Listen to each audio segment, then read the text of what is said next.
Then, as they were just passing the round tower, the young man shouted, "Stand by there to lower the topsails and jib. Brail up the spanker." The order was executed as promptly as it would have been on board a man of war. "Let go and clew up." At this last command, all the sails were lowered, and the vessel moved almost imperceptibly onwards. "Now, if you'll come on board, Monsieur Morrel," said Dantès, observing the owner's impatience. "Here is your supercargo, Monsieur Danglars, coming out of his cabin, who will furnish you with every particular. As for me, I must look after the anchoring, and dress the ship in mourning." The owner did not wait for a second invitation. He seized a rope which Dantès flung to him, and with an activity that would have done credit to a sailor, climbed up the side of the ship, while the young man, going to his task, left the conversation to Danglars, who now came towards the owner. He was a man of 25 or 26 years of age, of unprepossessing countenance, obsequious to his superiors, insolent to his subordinates, and this, in addition to his position as responsible agent on board, which is always obnoxious to the sailors, made him as much disliked by the crew as Edmond Dantès was beloved by them. "Well, Monsieur Morrel," said Danglars, "you have heard of the misfortune that has befallen us?" Yes. Poor Captain Leclère. He was a brave and honest man, and a first-rate seaman, one who had seen long and honorable service, as became a man charged with the interests of a house so important as that of Morrel and Son," replied Danglars. Okay, so what is happening in this passage? We get the introduction of a new character, Danglars. So I guess, as it explicitly states, Dantès good, Danglars bad.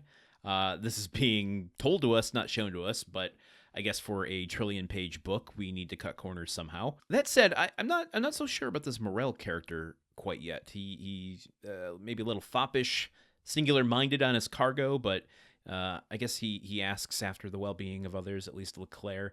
But, that could just because he's worried about his cash. Yeah, so let's talk about Dantès for a second. He is expertly commanding this crew as, I guess, first mate. Am I to glean that from what we've read so far?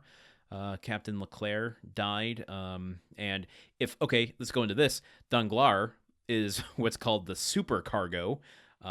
A term I've never heard before. I just assumed it was, when I first read it, I thought, oh, okay, they don't just have cargo on this ship. This is supercargo. But no, supercargo is the name of a position on the ship. They call him an agent here. Where does it say this?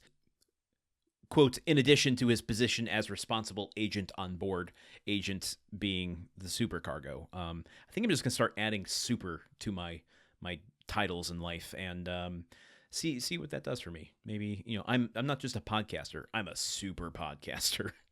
That's dumb. I'm not going to do that. So Morrel is coming on board the ship. He seems pretty agile. He climbs on board without any issue.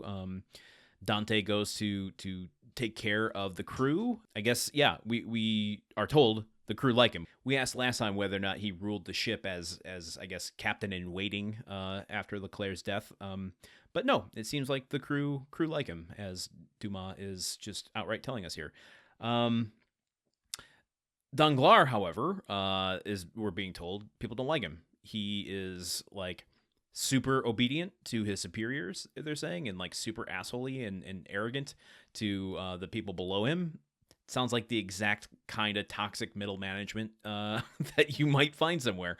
I don't like that at all.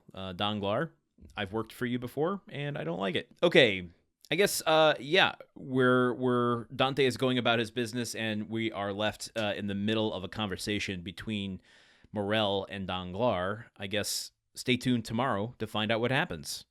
Okay, goodbye. The Countdown of Monte Cristo is part of the Gruntwork Podcast Network. This show is produced, edited, and hosted by Landon Solano. The original text of The Count of Monte Cristo by Alexander Dumas. Theme song by Magic Solo. If you want to support the show and others like it, visit patreon.com/gruntworkpod. Thank you for listening. See you tomorrow.